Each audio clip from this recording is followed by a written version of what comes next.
E aí, pessoal, bastidores da euforia.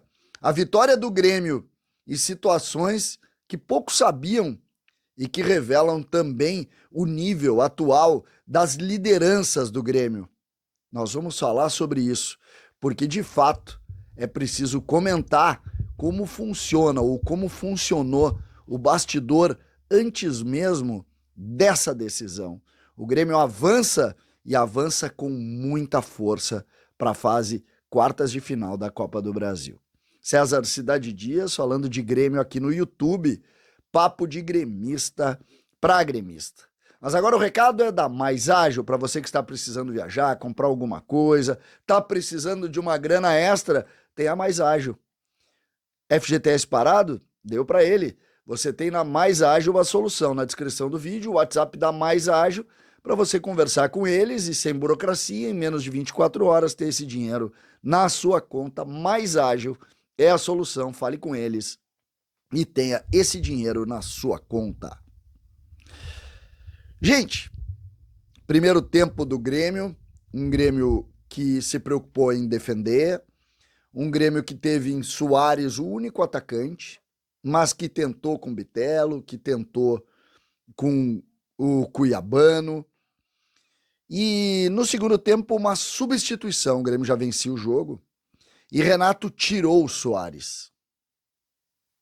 E colocou Diogo Barbosa. E ali, até quem não tem cabelo, ficou com o cabelo em pé.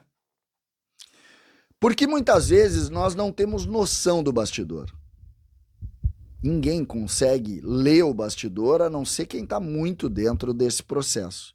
E ninguém informou qual a dificuldade que a gente estava vivendo no bastidor. Mas logo após a vitória do Grêmio, a euforia da vitória, os bastidores começaram a surgir. Porque depois dos fatos, e eu costumo dizer isso aqui para vocês entenderem, depois dos fatos, principalmente nas vitórias, essas notícias acabam sendo divulgadas de maneira espontânea. E foi o que o Renato fez ontem, depois do jogo. Renato contou um bastidor que ninguém sabia. As dificuldades físicas, as dores musculares do melhor jogador do Grêmio, Soares, e a necessidade de Soares jogar, de querer jogar. Segundo o Renato, Soares está enfrentando problemas de dores musculares e ontem sequer deveria ter jogado. Renato salientou o caráter do Soares, o nível dele, e elogiou muito o camisa 9 tricolor, o grande nome deste time, dando conta exatamente e tirando a dúvida ou tirando a crítica do motivo da sua substituição, que depois que saiu, inclusive, o Grêmio foi atacado pelo adversário de forma muito forte. O Grêmio botou todo o time, botou um ônibus dentro da sua área para tentar se salvar. Essa é esse um capítulo, ou mais um capítulo, dessas histórias dos bastidores. Nós tivemos ontem, por exemplo, um eufórico Gabriel Grando, que também teve na figura do Renato o abraço. Ele foi abraçado pelo Renato. Porque o contingente, o contexto tricolor todo, queria de alguma maneira ver Adriel no gol. E Chapecó foi talvez uma das grandes peças.